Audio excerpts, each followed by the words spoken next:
I want to do this video today because I've done 3 on health over the last couple of weeks, and I'd like to close off the subject with just some thoughts, some comments, and maybe, excuse me, a little bit of advice. My name is William Hutchison, and along with Alba, my wife, we own the 2 real estate companies that you see in the thumbnail. I touched on the relationship between where you would rent or buy and the distance to competent healthcare.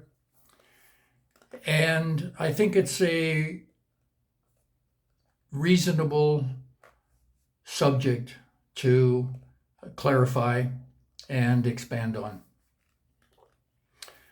For those of you that have been to Colombia, I think many would understand the accessibility to some of the rural properties. I know there's a lot of people that want the tranquil lifestyle, but you don't have to be out in the middle of nowhere to get it. And along those lines, you need professional help, specifically our help.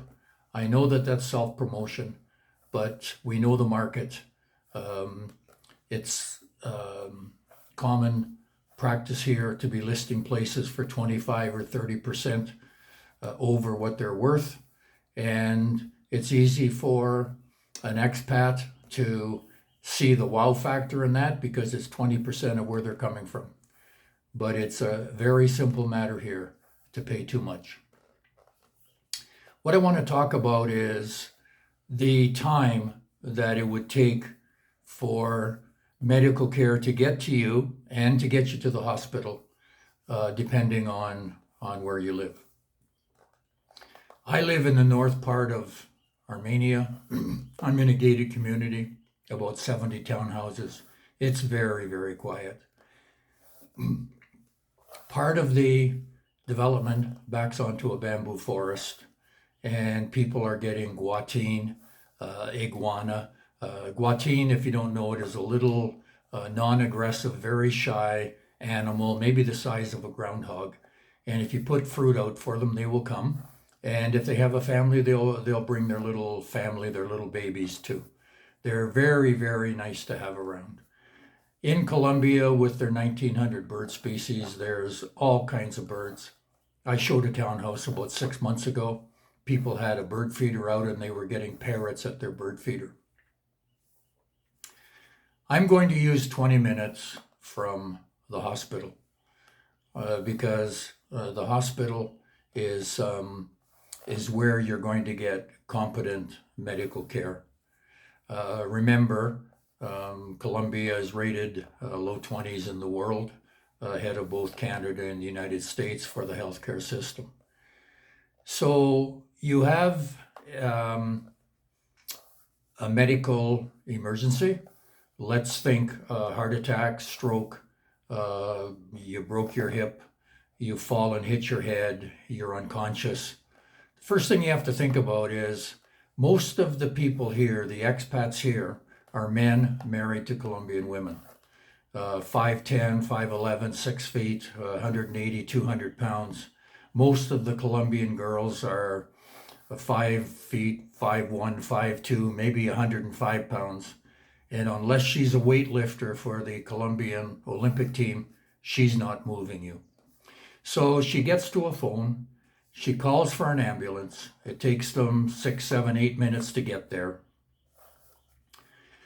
They put you, 6, 7, 8 minutes to get the ambulance arranged, 20 minutes to get to where you are, probably 10 or 15 minutes to stabilize you and get you in the ambulance, and 20 or 25 minutes back to competent medical care.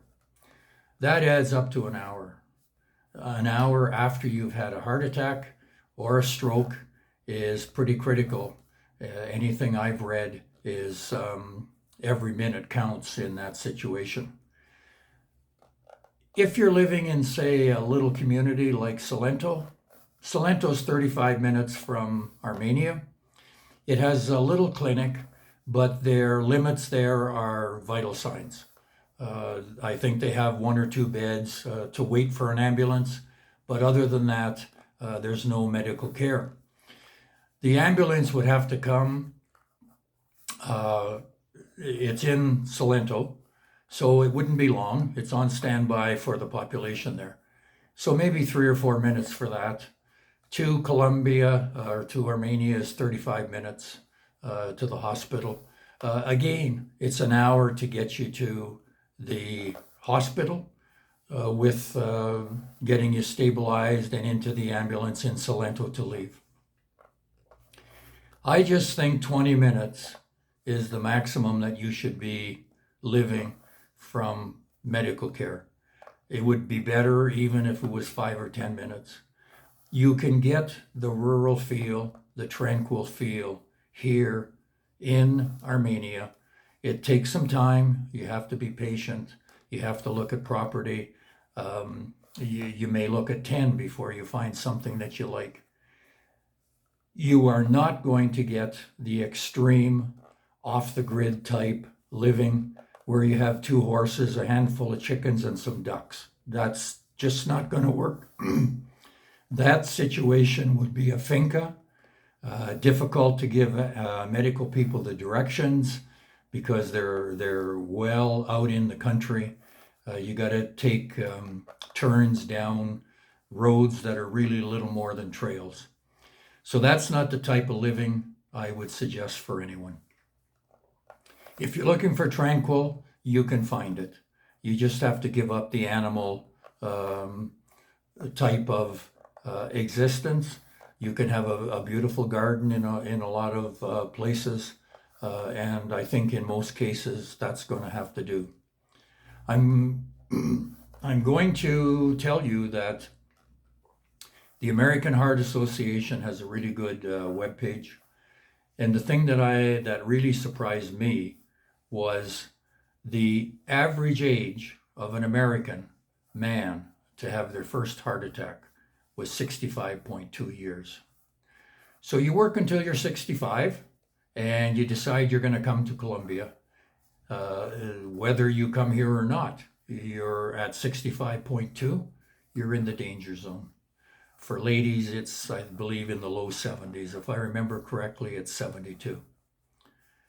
Another good reason to retire early if you can do it. That's it for today. I hope that the link between healthcare and where you live is something that you can have a look at and decide on. If we can help you, give me a call. As I say, many properties here are way overpriced. There's no MLS, so vendors decide that their property is worth this much money, and it's not. I personally have turned down 4 listings in the last few months because in American funds they were $80,000 to $100,000, not Colombian pesos, $80,000 to $100,000 more than they were worth. That's it for today. William Hutchison, Armenia Colombia Realty for Expats, and Salento Colombia Realty signing off. I live in paradise, and you can too.